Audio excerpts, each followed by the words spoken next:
आजची ट्रिक पाहूया. आजची ट्रिक काय आहे ते आपण आता बघणार आहोत. बघा, आपण वेगवेगळे ट्रिक्स बघतो, कारण काय की कॉम्पिटेटिव्ह एक्झाम मध्ये आपण काय की क्वेश्चन असतात आणि आपल्याकडे वेळ कमी असतो. त्याच्या वेळेस काय करायचं असतं, आपल्याला ट्रिकचा यूज करायचा असतो. तर आता आपण ट्रिक्स बघूया ज्या कॉम्पिटेटिव्ह एक्झाम साठी पण उपयोगी येणार आहेत आणि आपल्या स्कूल लाईफ मध्ये सुद्धा हे उपयोगी येणार आहेत. बघा, काय डिव्हिजिबल ट्रिक ऑफ 11. आपण बघा मल्टिप्लिकेशनची पण ट्रिक बघितली 11 नी. आता काय करायचं, डिव्हिजनची ट्रिक बघायची. म्हणजे आपण 11 नी डिव्हिजन कशा पद्धतीने करायचं, काय करायचं, नंबर मोठे असल्यानंतर आपण कशा पद्धतीने करणार ते आता आपल्याला बघायचं आहे. बघा, ज्यांनी आतापर्यंत चॅनलला सबस्क्राईब नाही केलं तर लगेच सबस्क्राईब करा, म्हणजे तुम्हाला असे व्हिडिओ छान पाहायला मिळतील. आपण बघूया पहिलं सम काय आहे. 11 डिवाइड कशाला करायचंय, 121 ला. आता बऱ्याच जणांना हे येतं, सोपं आहे, त्यामुळे करू शकतात. पण मी एकदम सिंपल मेथड सांगणार, एकदम सोपी पद्धत. काय करायचं बघा, हा जो नंबर दिला पहिला नंबर जो आहे तो आहे तसा लिहून घ्यायचा. काय करायचंय, आहे तसं लिहून घ्यायचं. मग त्यानंतर सेकंड नंबर आपला कुठला आहे, आपला सेकंड नंबर सेकंड आहे म्हणजे 2 आहे. मग आता हे जे 2 आहे, ह्या 2 मधनं हे मायनस करायचंय.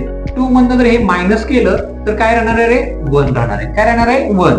मग हे जो तिसरा नंबर आहे 1, ह्या 1 मधनं हे 1 मायनस करायचं. 1 मधनं मायनस केलं काय येणार आहे, 0 येणार आहे. इथं पॉईंट द्यायचं. म्हणजे हे जे उत्तर आहे ते काय 11. म्हणजे बघा, आपलं उत्तर काय आलेलं आहे, 11 आहे. एवढ्या सोप्या पद्धतीने आपण करणार होतो. आता सेकंड एक्झाम्पल बघूया, म्हणजे तुम्हाला व्यवस्थित क्लिअर होणार आहे. बघा, मी काय सांगितलं तुम्हाला की आपण जी डेली पद्धत वापरतो त्यापेक्षा आपण ही सोपी पद्धत आहे. पहिला नंबर आहे तो आहे तसं लिहून घ्यायचे, खाली 1 लिहिला मी. मग हे जे 3 आहे, ह्या 3 मधनं काय करायचं, हे 1 मायनस करायचं. मग 3 मधनं ह्या 3 मधनं हे 1 मायनस करायचं, इथला नंबर मायनस करायचा. 3 मधनं 1 मायनस केले, किती राहिले, 2 राहिलेले. काय राहिले, 2 राहिलेले आहेत. मग आता नेक्स्ट काय करायचं आपल्याला, हा पुढचा नंबर आहे काय 8. मग 8 मधनं हे 2 मायनस करायचे. 8 मधनं 2 मायनस केले, किती आन्सर येणार आहे, 6 येणार. किती येणार आहे, 6 आलं. मग पुढचा नेक्स्ट स्टेप काय आहे, हा जो शेवटचा नंबर आहे तो काय 6 आहे. 6 मधनं 6 मायनस केलं, काय आलं, 0 आलं. इथं पॉईंट द्यायचा. म्हणजे आपलं उत्तर जे काय हे 126 आन्सर असणार. बघा, किती सोपी पद्धत आहे. नेक्स्ट सम बघूया आपण आता. काय 11 कशाला डिव्हिजन करायचं आहे, 1474 ला करायचं आहे. आता बघा, सेम तसंच करायचं आपल्याला. पहिला नंबर जो दिलाय आहे तसा खाली लिहून घ्या, तिथे 1 लिहून घेतलं. ओके, ह्या 4 मधनं हे 1 मायनस करायचं. 4 मधनं 1 मायनस केलं तर किती राहणार आहे, 3 राहणार आहे. ओके, नेक्स्ट पुढचा नंबर कोणता आहे, 7. ह्या नंबर मधनं हे मायनस करायचं. 7 मधनं 3 मायनस केले. 7 मधनं 3 मायनस केले किती राहणार आहे, 4 आलं. ओके, नेक्स्ट काय करायचंय, शेवटच्या नंबर मधनं शेवटचा नंबर मायनस. 4 मधनं 4 मायनस केले, किती आलं, 0. इथं पॉईंट द्या. म्हणजे आपले जे आन्सर आहे 134. तुम्ही कॅल्क्युलेटरवर चेक करू शकता किंवा आपली जी मेथड आहे त्या मेथडने सुद्धा आपण तुम्ही चेक करू शकता उत्तर बरोबर आहे का नाही. नेक्स्ट बघा, काय 2 आहे तसं लिहून घ्या. 2 पहिला नंबर आहे तसं लिहून घेतलेला आहे. नेक्स्ट काय करायचं, नेक्स्ट नंबर कोणता आहे 4. ह्या 4 मधनं हा नंबर मायनस करायचा. 4 मधनं 2 मायनस केलं, किती आलं, 2 आलेलं आहे.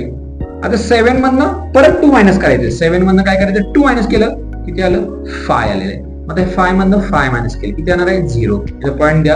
आपला आन्सर काय 225. बघा, एवढा मोठा नंबर होतो तरी आपल्याला आहे. आता नेक्स्ट नंबर बघूया. आता अजून त्यापेक्षा मोठा नंबर आहे, आपण बघूया. काय करायचंय, सेम पहिला नंबर आहे तसं लिहून घ्या खाली. 6 मधनं 5 मायनस केले, किती राहिले, ह्या ठिकाणी 6 मधनं 5 मायनस केल्यानंतर 1 राहिले. मग काय नेक्स्ट 3 आहे. 3 मधनं 1 मायनस केले, किती राहिले, 2 राहिले. मग या 2 मधनं 2 मायनस केले, 0. इथं पॉईंट. आणि इकडे काय आलेलं आहे 512. हे आपलं आन्सर आलेलं आहे. म्हणजे बघा, किती सिंपल पद्धतीने आपण हे केलेलं आहे. नेक्स्ट नंबर बघा, आता काय पहिला नंबर आहे तसा 6 लिहून घेतलेला आहे. 9 नेक्स्ट नंबर कोणता आहे, 9. 9 मधनं 6 गेले, 3 राहिले. 7 मधनं 3 कट केले, 4 राहिले. 4 मधनं 4 गेले, 0 राहिले. पॉईंट दिला. म्हणजे आपला आन्सर आहे 634. बघा, एकदम सोप्या पद्धतीने केलेलं आहे. Next 7 number. आता नंबर तर खूप मोठा वाटतो आपल्याला, काही घाबरायची गरज नाही. एकदम सिंपल पद्धत तीच वापरायची आहे. पहिला नंबर आहे तसा लिहून घेतला. 3 मधनं 1 गेलं, 2 राहिलेलं आहे. 3 मधनं 2 कट केले, किती राहिले, 1 राहिलेलं आहे. 4 मधनं 1 कट केले, 3 राहिलेलं आहे. 3 मधनं 3 कट केले, 0 राहिलेलं आहे. म्हणजे बघा, आपलं जे आन्सर आहे 1213. एवढा मोठा नंबर आहे तरी सिंपल पद्धतीने आपण केलेला आहे. नेक्स्ट आहे तसं हा 1 जो आहे तो आहे तसं लिहून घेतलेला आहे. 6 मधनं 1 मायनस केले, किती राहिले, 5 राहिलेले आहेत. 6 मधनं 5 मायनस केले, किती राहिले, 1 राहिलेले आहे. 7 मधनं 1 मायनस केले, किती राहिले, 6. 6 मधनं 6 मायनस केले, 0. इथं पॉईंट द्या. म्हणजे आपलं उत्तर आहे 1516. बघा, किती सिंपल पद्धतीने आपण केलं. म्हणजे कितीही मोठा नंबर दिले असेल तर आपण 11 नी डिव्हिजन कसं करायचं, डिव्हिजिबिलिटी टेस्ट जी वापरायची त्यानुसार आपण ते केलेलं आहे. 11 ची एकदम सिंपल ट्रिक आहे, आपण सोपी पद्धत. आता या ठिकाणी बघा 9 नंबरचा आहे. काय आहे 11 ने आपल्याला कशाला डिव्हिजन करायचंय 1397 ला. त्यानंतर 10 नंबर 2552 ला 11 ने डिव्हिजन करायचं आहे. त्यानंतर 11 ने कशाला डिव्हिजन करायचं आहे 5962 ला करायचं आहे. आणि नेक्स्ट शेवटचा आहे 68574 ला कशाला डिव्हिजन करायचं 11 ने. म्हणजे हे जे सम्स दिलेले आहेत हे तुम्हाला करायला दिलेले आहेत, हे तुम्ही करायचे आहेत आणि याचं उत्तर मला कमेंट मध्ये सांगायचं आहे. व्हिडिओ कसा वाटला नक्की सांगा. व्हिडिओ शेअर करा. ज्यांनी चॅनलला सबस्क्राईब नाही केलं त्यांनी लगेच सबस्क्राईब करा. म्हणजे छान छान ट्रिक्स तुम्हाला शिकायला भेटतील आणि तुमचं मॅथ्स अजून पक्का होणार आहे.